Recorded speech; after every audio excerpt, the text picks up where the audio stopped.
Joseph, you can't go to sleep feeling like this. I'm sorry for everything, and I know you need space, but I'm here for you.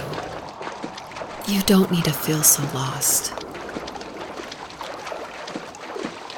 Joseph, have I ever told you what my mother was like?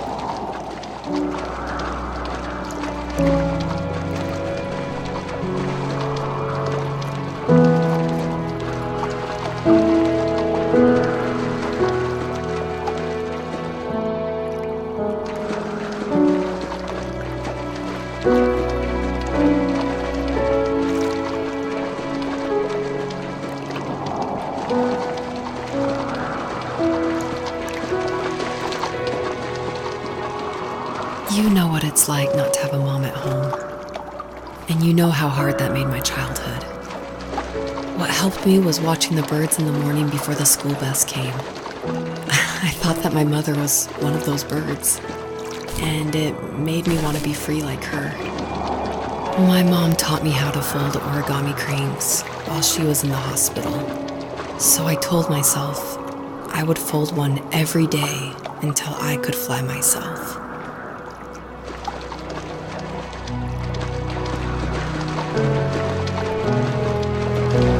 I think we both have always loved animals, and for me that love started with a dog. Sometimes this Rottweiler would come up to our property line and wait at the fence for me, but only once in a while. I was sure to check every day immediately after school, and it usually ended in disappointment. I would even steal money from my passed-out dad just so I could buy these off-brand dog biscuits. Even when she did stop by, she never went beyond the fence. Why was she so scared?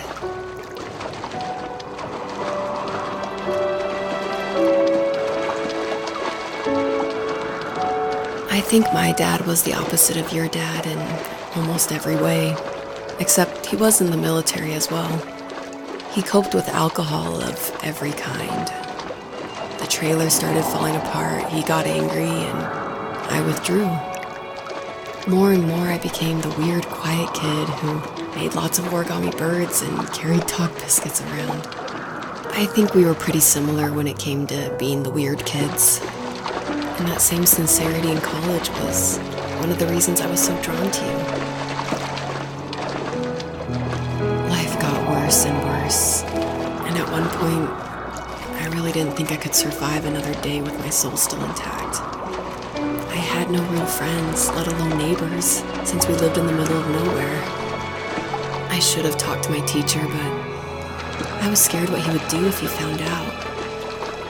As I waited for the school bus one morning, I walked around until I found something in an abandoned shed. Something I can't put into words.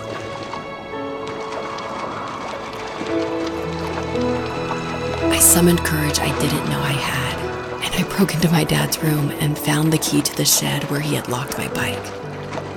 I'll never forget that feeling of the wind rushing by my ears as the sun rose over fields of wheat. I was flying for the first time. I biked as far as my legs could take me until I found a house that felt friendly and that felt like home. Those strangers helped me in so many ways. And if it wasn't for them, I wouldn't have found my foster family. And if it wasn't for my parents, I wouldn't have met you.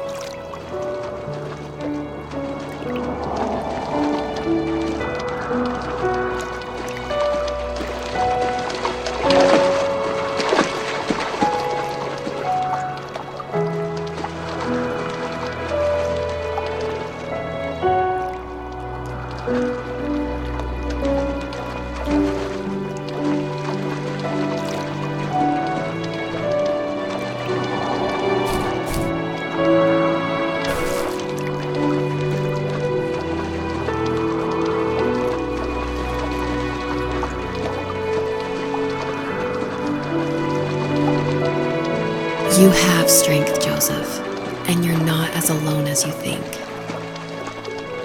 It's all just so pointless, just waiting for life to happen. It's like having the home I always wanted is cursed out of my reach. The thought of being a parent myself, How could I do that when I couldn't even be a good son? I'm sorry, I know what you're saying. I just don't know how things will work out. These quiet hours will turn into years. We'll wonder which roads passed us by. Then we'll forge a new road together. Besides, I discovered for myself that one fateful morning where any hopeful road leads to. There may be thorns and mist, but it always leads to the same thing. And what's that? Family. I'm so glad that you're part of my family, Rachel. And I'm glad you're part of mine.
Fox knew her last cub would be waiting for her at the first tree.